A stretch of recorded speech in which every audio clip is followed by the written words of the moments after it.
આજે આપણે બોર્ડ એક્ઝામમાં 2 માર્ક્સમાં જે દાખલા પૂછાય છે ટૂંકા દાખલા એ શીખવા જઈ રહ્યા છે.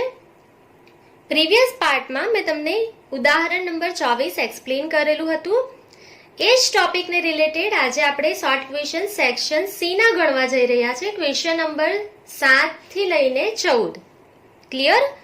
તો શરૂ કરીશું આપણે ક્વેશ્ચન નંબર 7 થી. એક સમયગાળા દરમિયાન જીવન નિર્વાહ ખર્ચનો સૂચકાંક 280 થી વધીને 340 થયો અને વેતન ₹13,500 થી વધીને 14,750 થયું હોય તો કામદારને વાસ્તવમાં કેટલો ફાયદો કે નુકસાન થશે તે શોધો. તો દાખલામાં તમને જીવન નિર્વાહ ખર્ચનો સૂચકાંક આપી દીધેલો છે, જે આધાર વર્ષમાં 280 હતો, વધીને ચાલુ વર્ષમાં કેટલો થયો છે 340. તો એકદમ ઇઝીલી મેં તમને શીખવાડેલું છે કે આધાર વર્ષમાં એને ₹13,500 મળતા હતા, તો ચાલુ વર્ષમાં તમને આપેલા છે 14,750. એને તમારે શું કરવાનું છે? ઇગ્નોર કરવાનું છે. દાખલામાં એ રૂપિયા આપેલા નથી ચાલુ વર્ષના, એવું માનીને દાખલો શરૂ કરવાનો છે. ક્લિયર? તો શરૂ કરીશું ક્વેશ્ચન નંબર 7. તો આપણે અહીંયા લખી લઈશું સૂચકાંક. આધાર વર્ષનો જે સૂચકાંક છે એ કેટલો હતો? 280. તો આપણે લખી લઈશું સૂચકાંક કેટલો છે? 280. ક્લિયર? એ ચાલુ વર્ષમાં વધીને કેટલો થયો? 340. હવે કામદારને વેતન જે છે તે આધાર વર્ષમાં કેટલું મળતું હતું? 13,500. તો અહીંયા આપણે લખી લઈશું આધાર વર્ષમાં કામદારને ₹13,500 મળતા હતા. હવે જો સૂચકાંક 280 થી વધીને 340 થયો હોય, ધ્યાન આપજો, સૂચકાંક 280 થી વધીને 340 થયો હોય તો કામદારને કેટલું વેતન મળવું જોઈએ? અહીંયા તમને જવાબ આપેલો છે 14,750. એને આપણે ધ્યાનમાં લેવાના નથી, યાદ રાખજો. આપણે ચાલુ વર્ષમાં એને વેતન કેટલું મળવું જોઈએ તે પહેલા શોધી લેવાનું છે. ક્લિયર? તો આપણે ઇઝીલી એને સોલ્વ કરી લઈશું. 13,500 ગુણ્યા 340 ના છેદમાં 280. ક્લિયર? તો આપણે અહીંયા એને સોલ્વ કરી લઈશું. 13,500 ગુણ્યા 340 ભાગ્યા 280. એટલે આન્સર કેટલા આવશે? 16,392.85. 16,392.85 પછી કેટલા છે? 7. તો આપણે એને કેટલા લખશું? 86. ક્લિયર? તો કામદારને ચાલુ વર્ષમાં કેટલા રૂપિયા મળવા જોઈએ? 16,392.86 ક્લિયર? પરંતુ તમને દાખલામાં એવું કીધેલું છે કે ચાલુ વર્ષમાં કામદારને 14,750 મળેલા છે. તો કામદારને વાસ્તવમાં ફાયદો થયો કે નુકસાન, અને કેટલું ફાયદો કે કેટલું નુકસાન? તો તમને અહીંયાથી જોઈને જ ખબર પડી જવી જોઈએ કે કામદારને 16,392.86 મળવા જોઈતા હતા, પરંતુ એને 14,750 જ મળેલા છે. તો કામદારને વાસ્તવમાં શું થયું? નુકસાન થયું. ક્લિયર? તો આપણે અહીંયા લખી લઈશું કે માટે કામદારને વાસ્તવમાં થયેલ નુકસાન બરાબર વાસ્તવમાં થયેલ નુકસાન બરાબર કેટલું નુકસાન થયું? તો એને કેટલા રૂપિયા મળવા જોઈતા હતા? 16,392.86. એને કેટલા રૂપિયા મળ્યા? ખાલી 14,750 જ મળેલા છે. તો આપણે માઇનસ કરી લેશું 14,750. તો જવાબ કેટલા આવશે આપણો? તો 1,642.86. ક્લિયર? 1,642.86 રૂપિયાનું કામદારને શું થયું છે? નુકસાન થયેલું છે. ક્લિયર? તો અહીંયા તમારો ક્વેશ્ચન નંબર 7 કમ્પ્લીટ થાય છે. હવે આપણે નેક્સ્ટ ક્વેશ્ચન તરફ જોઈશું. Question number 8. વર્ષ 2010 થી 2013 સુધીના જીવન નિર્વાહ ખર્ચના સૂચકાંક અને સરેરાશ માસિક વેતન નીચે મુજબ છે. તે પરથી દરેક વર્ષ માટે વાસ્તવિક વેતન શોધો. દાખલામાં તમને વર્ષ, સરેરાશ માસિક વેતન અને જીવન નિર્વાહ ખર્ચનો સૂચકાંક આપી દેવામાં આવેલો છે. જ્યારે પણ એક્ઝામમાં વાસ્તવિક વેતન શોધવાનું હોય એનું સૂત્ર ખૂબ જ ઈઝી છે, મેં તમને શીખવાડેલું છે. જીવન નિર્વાહ ખર્ચનો સૂચકાંક હંમેશા છેદમાં આવશે. તો ઉપર કોને લેવાનું છે? કયું વેતન આપેલું છે તમને? સરેરાશ માસિક વેતન. તો અહીંયા તમારું સૂત્ર બની ગયું કે વાસ્તવિક વેતન બરાબર સરેરાશ માસિક વેતનના છેદમાં જીવન નિર્વાહ ખર્ચનો સૂચકાંક ગુણ્યા 100. ક્લિયર? તો સૂત્ર લખી લઈશું અને આપણે સમ શરૂ કરીશું. તો વાસ્તવિક વેતન બરાબર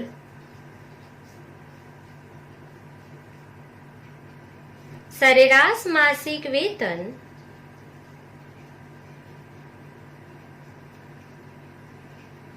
ના છેદમાં જીવન નિર્વાહ ખર્ચનો સૂચકાંક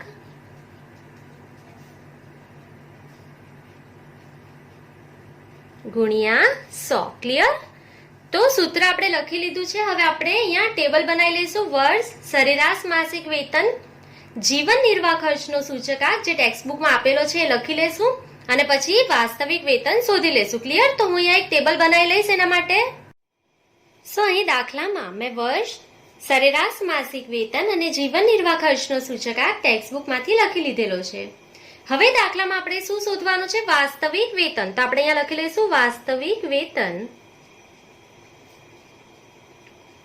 તો એનું સૂત્ર આપણે અહીંયા લખેલું જ છે. શું કરવાનું છે? તો સરેરાશ માસિક વેતનના છેદમાં જીવન નિર્વાહ ખર્ચનો સૂચકાંક ગુણ્યા 100. ક્લિયર? તો શરૂ કરીશું. 35,000 ના છેદમાં 120 ગુણ્યા 100. ત્યાર પછી અહીંયા કેટલું છે સરેરાશ માસિક વેતન વર્ષ 2011 નું? 40,000 ના છેદમાં જીવન નિર્વાહ ખર્ચનો સૂચકાંક 150 ગુણ્યા 100.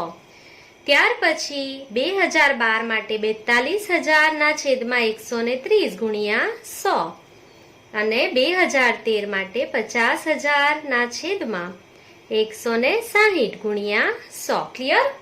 હવે આપણે એને સોલ્વ કરી લઈશું. 35,000 ભાગ્યા 120 ગુણ્યા 100 એટલે કેટલો જવાબ મળશે આપણને? તો 29,166.66. 66 પછી કેટલા છે? 6. તો આપણે એને કેટલા લખીશું? 67. ક્લિયર? ચાલો ત્યાર પછી 40,000 ભાગ્યા 150 ગુણ્યા 100 એટલે જવાબ કેટલો મળશે? 26,666.66. 66 પછી કેટલા છે? 6. તો આપણે એને કેટલા લખેલા છે? 67. ક્લિયર? ત્યાર પછી 42,000 ભાગ્યા 130 ગુણ્યા 100 એટલે જવાબ કેટલો મળશે? 32,307. 32,307.69 પછી કેટલા છે? 2. તો આપણે એને 69 જ લખીશું. ત્યાર પછી 50,000 ના છેદમાં 160 ગુણ્યા 100 એટલે જવાબ કેટલો મળશે? 31,250. ક્લિયર? આપણને બધા જ વર્ષ માટે અહીંયા વાસ્તવિક વેતન મળી ગયું છે. તો આપણો ક્વેશ્ચન નંબર 8 અહીંયા કમ્પ્લીટ થાય છે. હવે આપણે નેક્સ્ટ ક્વેશ્ચન શરૂ કરીશું. Question number 9. વર્ષ 2014 અને વર્ષ 2015 ના જથ્થાબંધ ભાવના સૂચકાંક અનુક્રમે 177.6 અને 181.2 મળ્યા છે. આ બંને વર્ષના સૂચકાંકનો ઉપયોગ કરી ફુગાવાનો દર શોધો. તો દાખલામાં તમારે ફુગાવાનો દર શોધવાનો છે. તમને ઇઝીલી ફુગાવાના દરનું સૂત્ર યાદ છે? મેં તમને કીધેલું છે કઈ રીતના યાદ રાખવાનું છે. તો ચાલુ વર્ષનો જે જથ્થાબંધ ભાવનો સૂચકાંક છે એમાંથી અગાઉના વર્ષનો જથ્થાબંધ ભાવનો સૂચકાંક માઇનસ કરી લો અને છેદમાં પણ કયા વર્ષનો સૂચકાંક લખો? અગાઉના વર્ષનો ગુણ્યા 100. ક્લિયર? તો ખૂબ જ ઇઝી છે. ખાલી આપણે ફોર્મ્યુલા એપ્લાય કરીને વેલ્યુ મૂકી દેવાની છે તો સમ સોલ્વ થઈ જશે. તો શરૂ કરીશું ક્વેશ્ચન નંબર 9. તો સૂત્ર આપણે લખી લઈશું. ફુગાવાનો દર બરાબર ચાલુ વર્ષનો જથ્થાબંધ ભાવનો સૂચકાંક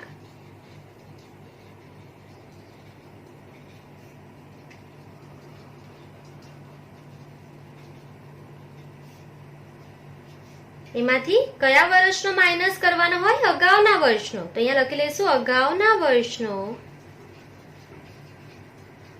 જથ્થાબંધ ભાવનો સૂચકાંક છેદમાં અગાઉના વર્ષનો જથ્થાબંધ ભાવનો સૂચકાંક ગુણ્યા 100. ક્લિયર? તો તમને મેં કીધું છે કઈ રીતના યાદ રાખજો. તો ચાલુ વર્ષનો સૂચકાંક માઇનસ અગાઉના વર્ષનો સૂચકાંક, છેદમાં પણ કયો? અગાઉના વર્ષનો. ક્લિયર? હવે ક્વેશ્ચનમાં આપેલું જશે કે જથ્થાબંધ ભાવનો સૂચકાંક છે, તો ત્યાંથી તમે લખી લેજો તો થઈ જશે ફોર્મ્યુલા તમારું કમ્પ્લીટ. હવે દાખલામાં તમે ધ્યાન આપો તો તમારું ચાલુ વર્ષ જે છે તે કયું છે? 2015. અને 2015 નો જે જથ્થાબંધ ભાવનો સૂચકાંક આપેલો છે તે કયો છે? 181.2. ક્લિયર? તો આપણે અહીંયા સોલ્વ કરી લેશું.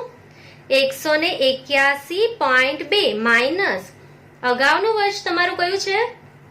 2014. એનો સૂચકાંક કેટલો આપેલો છે? 177.6. છેદમાં કેટલા લખી લેશો? અગાઉના વર્ષનો સૂચકાંક 177.6 ગુણ્યા 100. બસ આને સોલ્વ કરી લેશું એટલે આપણો જવાબ અહીંયા આવી જશે. તો 181.2 માઇનસ 177.6 ભાગ્યા 177.6 ગુણ્યા 100. એટલે અહીંયા જવાબ મળશે આપણને 2.02. 02 પછી કેટલા છે? 7. તો આપણે કેટલા લખશું? 2.03.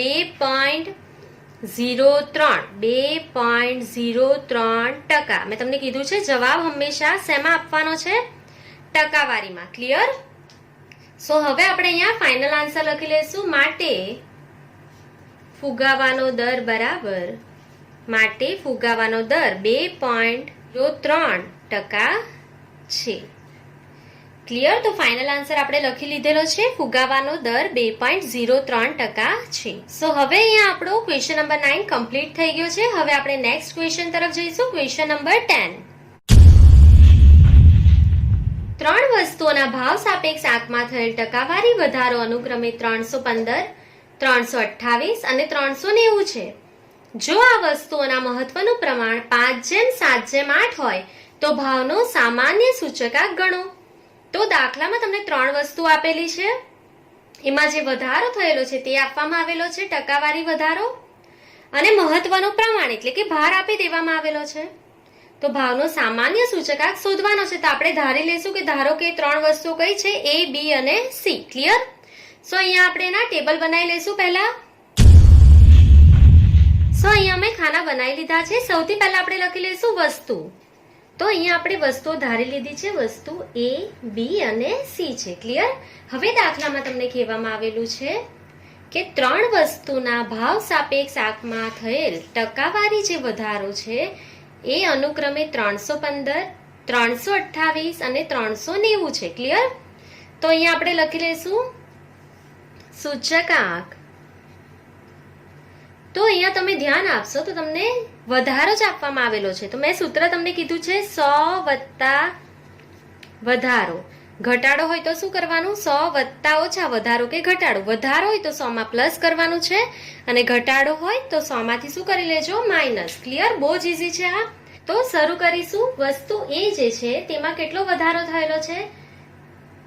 315. તો અહીંયા શું લખીશું? 100 વત્તા 315. તો અહીંયા કેટલો જવાબ આવશે? 415. ક્લિયર? 100 માં એડ કરવાનું ભૂલતા નહીં અહીંયા. ત્યાર પછી જે છે વસ્તુ બી માં 328 વધારો થયો છે. તો 100 વત્તા 328 એટલે જવાબ કેટલો આવશે? 428. ક્લિયર? ત્યાર પછી વસ્તુ સી માં 390 વધારો થયો છે. તો 100 વત્તા 390 એટલે જવાબ કેટલો આવશે? 490. ક્લિયર? તો સૂચકાંક તમને અહીંયા મળી ગયો છે. હવે દાખલામાં તમને તેનું મહત્વ આપેલું છે 5:7:8. તો આપણે અહીંયા લખી લઈશું મહત્વ એટલે શું કહેવાય? ભાર. ભાર એટલે W. ક્લિયર? તો કેટલું મહત્વ છે? 5:7:8. તો આપણે લખી લઈશું 5, 7 અને 8. એનો સરવાળો અહીંયા કરી લઈશું કેટલો? 20. ક્લિયર? સો હવે તમારી પાસે સૂચકાંક I છે, એનું વેઇટ એટલે કે ભાર W છે. તો બંનેનો ગુણાકાર કરી લઈશું IW. ક્લિયર? તો આપણે કરી લઈશું 415 ગુણ્યા 5. 415 ગુણ્યા 5 એટલે જવાબ કેટલો મળશે આપણને? 2075. ત્યાર પછી અહીંયા કેટલા છે સૂચકાંક? 428 ગુણ્યા 7 એટલે જવાબ કેટલો મળશે? 2996. ત્યાર પછી 490 ગુણ્યા 8 એટલે જવાબ કેટલો મળશે? 3920. ક્લિયર? હવે આપણે એનો સરવાળો કરી લઈશું. 2075, 2996 અને 3920. તો સરવાળો કેટલો મળી જશે આપણને? 8991. ક્લિયર? તો હવે આપણે ખાલી અહીંયા સામાન્ય સૂચકાંક શોધી લેવાનો છે. તો સૂત્ર લખી લેશું. સામાન્ય સૂચકાંક I બરાબર સામાન્ય સૂચકાંક I બરાબર તમને બધાને સૂત્ર આવડે છે. ભારિત સરેરાશનું submission of IW divided by submission of W. Clear? તો IW નો સરવાળો કેટલો આવેલો છે અહીંયા 8991 ના છેદમાં W નો સરવાળો 20. તો 8991 ભાગ્યા 20 એટલે કેટલો જવાબ આવશે? 449.55. ક્લિયર? તો અહીંયા આપણને સામાન્ય સૂચકાંક જે છે તે મળી ગયો છે કેટલો? 449.55. તો આપણે અહીંયા એનો ફાઇનલ આન્સર લખી લઈશું. તો માટે ભાવનો સામાન્ય સૂચકાંક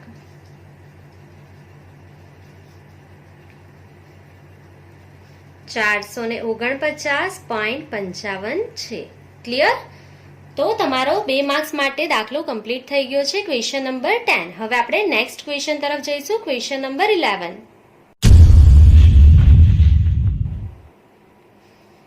જો વર્ષ 2014 માટે એક વર્ગના કુટુંબની ખર્ચપાત્ર સરેરાશ આવક ₹25,000 હોય અને જો તે વર્ગનો વર્ષ 2014 આધારે વર્ષ 2016 માટેનો જીવન નિર્વાહ ખર્ચનો સૂચકાંક 120 હોય તો વર્ષ 2016 માટે આ વર્ગના કુટુંબની ખર્ચપાત્ર સરેરાશ માસિક આવકનું અનુમાન કરો. દાખલો ખૂબ જ ઈઝી છે. તમને કહેવામાં આવેલું છે કે આધાર વર્ષ એટલે કયું છે? 2014. 2014 ના વર્ષમાં કોઈ કુટુંબને ખર્ચપાત્ર સરેરાશ આવક જે છે તે કેટલી છે? 25,000 છે. ક્લિયર? હવે ચાલુ વર્ષ કયું છે? 2016. તો 2016 આ કુટુંબને કેટલા રૂપિયા મળવા જોઈએ? ખાલી એટલો ક્વેશ્ચન પૂછેલો છે. તો ખાલી તમારે યાદ રાખવાનું છે કે આધાર વર્ષનો સૂચકાંક નથી આપેલો દાખલામાં, તો કેટલો ધારી લેશું આપણે? 100. ક્લિયર? તો શરૂ કરીશું દાખલો. Question number 11. તો લખી લઈશું આપણે અહીંયા, ધારો કે આધાર વર્ષ 2014 નો સૂચકાંક બરાબર 100. ક્લિયર? હવે આપણે શું પદ મૂકીશું? તો મેં તમને શીખવાડેલું છે કે સૂચકાંક આધાર વર્ષનો અહીંયા કેટલો છે? 100. તો કુટુંબને ખર્ચપાત્ર સરેરાશ આવક કેટલી મળતી હતી? જો આધાર વર્ષનો સૂચકાંક 100 હોય એટલે કયો વર્ષમાં? 2014 માં. 2014 માં સૂચકાંક 100 છે તો કુટુંબને કેટલી આવક મળેલી છે? 25,000 રૂપિયા. ક્લિયર? હવે ચાલુ વર્ષ 2016 માં સૂચકાંક 100 થી વધીને કેટલો થઈ ગયો છે? 120. ક્લિયર? તો કુટુંબને કેટલી આવક મળવી જોઈએ? Question mark. તો ખૂબ જ ઈઝી છે. આપણે ખાલી ગુણાકાર કરી લેશું. 25,000 ગુણ્યા 120 ના છેદમાં 100. તો આપણે એને સોલ્વ કરી લઈશું. તો જવાબ કેટલો મળી જશે અહીંયા આપણને? 30,000 રૂપિયા. ક્લિયર? તો ખર્ચપાત્ર સરેરાશ માસિક આવક જે છે કુટુંબની તે કેટલી હોવી જોઈએ ચાલુ વર્ષમાં? 30,000 રૂપિયા. તો આપણે અહીંયા ફાઇનલ આન્સર લખી લઈશું. માટે વર્ષ 2016 માટે આ વર્ગના કુટુંબની ખર્ચપાત્ર સરેરાશ માસિક આવક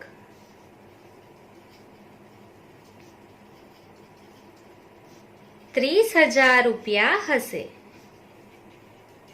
ક્લિયર?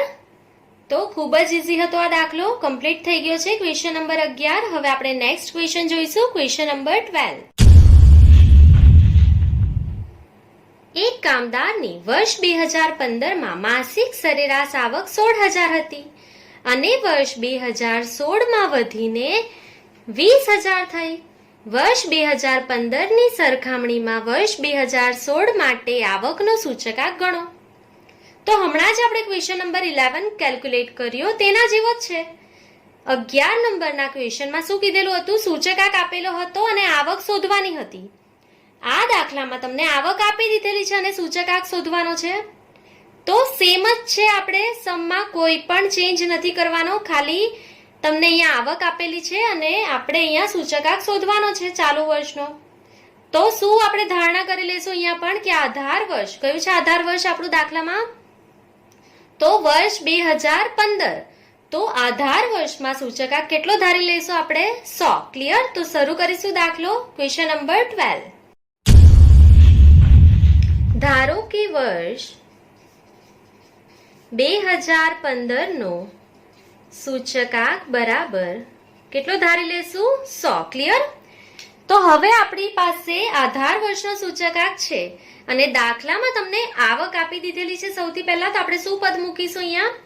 તો કામદારની માસિક સરેરાશ આવક 2015 માં એને કેટલા રૂપિયા મળતા હતા? તો તમને દાખલામાં કીધેલું છે ને 16,000 રૂપિયા મળતા હતા. તો અહીંયા આપણે લખી લઈશું માસિક આવક કામદારની કેટલી છે? 16,000.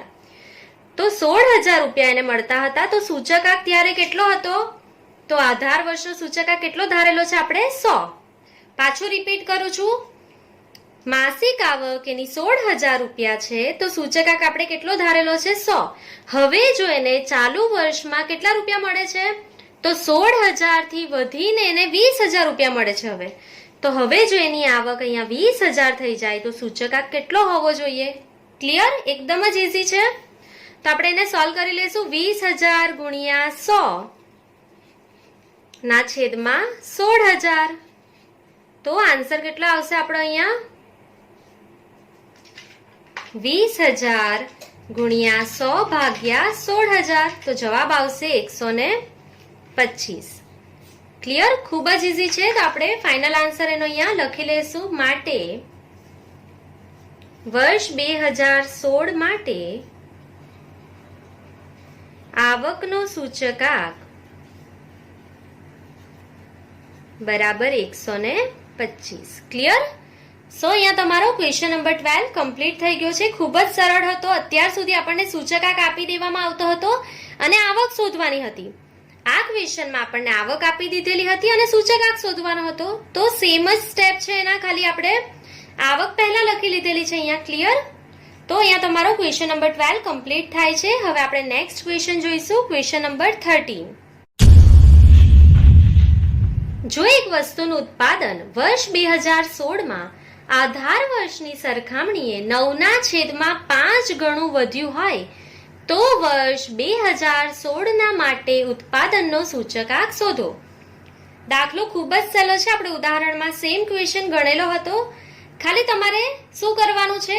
તો આધાર વર્ષની સરખામણીમાં જે ઉત્પાદન છે તે 9/5 ગણું વધેલું છે. ક્લિયર? તો 100 + 100 ગુણ્યા 9/5. ઓરલી પણ તમે આ સમ કેલ્ક્યુલેટ કરી શકો છો. ક્લિયર? અને જો નહીં સમજમાં આવ્યું હોય તો હું તમને અત્યારે એક્સપ્લેન કરી દઉં છું પાછું. તો શરૂ કરીશું ક્વેશ્ચન નંબર 13. તો અહીંયા લખી લઈશું વર્ષ 2016 માટે ઉત્પાદનનો સૂચકાંક બરાબર શેમાં એડ કરવાનું હોય? આપણે વધારો 100 માં. તો 100 કોનો સૂચકાંક હોય? આધાર વર્ષનો. તો સૂત્ર જાતે લખી લઈશું. આધાર વર્ષનો સૂચકાંક વત્તા ચાલુ વર્ષમાં થયેલ સૂચકાંકનો વધારો. ક્લિયર?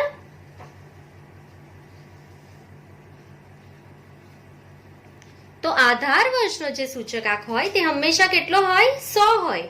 તો અહીંયા આપણે લખી લઈશું આધાર વર્ષનો સૂચકાંક 100 વત્તા ચાલુ વર્ષમાં કેટલા ગણો વધારો થયો છે? તો 9/5 ગણો. ગણો એટલે ગુણાકાર કરીશું. 9/5 ગણો. કોના 9/5 ગણા? તો 100 ના. આધાર વર્ષ 100 એના કેટલા ગણો વધારો થયેલો છે? 9/5 ગણો. ક્લિયર? તો અહીંયા આપણે લખી લઈશું 100 વત્તા 100 ગુણ્યા 9/5 એટલે જવાબ કેટલા આવશે અહીંયા? 180. તો આપણે એડ કરી દઈશું 100 વત્તા 180 એટલે જવાબ કેટલા આવી જશે આપણો? 280. ક્લિયર? ખૂબ જ ઈઝી છે. ખાલી 100 માં આપણે એડ કરી દીધું 100 ગુણ્યા 9/5. તો ફાઇનલ આન્સર આપણે લખી લઈશું. માટે વર્ષ 2016 માટે ઉત્પાદનનો સૂચકાંક 280 છે. ક્લિયર? તો અહીંયા તમારો ક્વેશ્ચન નંબર 13 કમ્પ્લીટ થાય છે. હવે આપણે નેક્સ્ટ ક્વેશ્ચન જોઈશું. સેક્શન સી નો લાસ્ટ ક્વેશ્ચન, ક્વેશ્ચન નંબર 14. જો IL બરાબર 221.5 અને IF બરાબર 222 હોય તો IP શોધો. તો દાખલામાં તમને લાસ્પિયરનો સૂચકાંક અને ફિશરનો સૂચકાંક આપી દેવામાં આવેલો છે. આપણે કોનો સૂચકાંક શોધવાનો છે? પાસેનો સૂચકાંક. તો દાખલામાં તમને ખબર છે કે IL, IF અને IP આ ત્રણ જેમાં આવે તેવું એક જ સૂત્ર છે. કોનું? ફિશરનું સૂત્ર.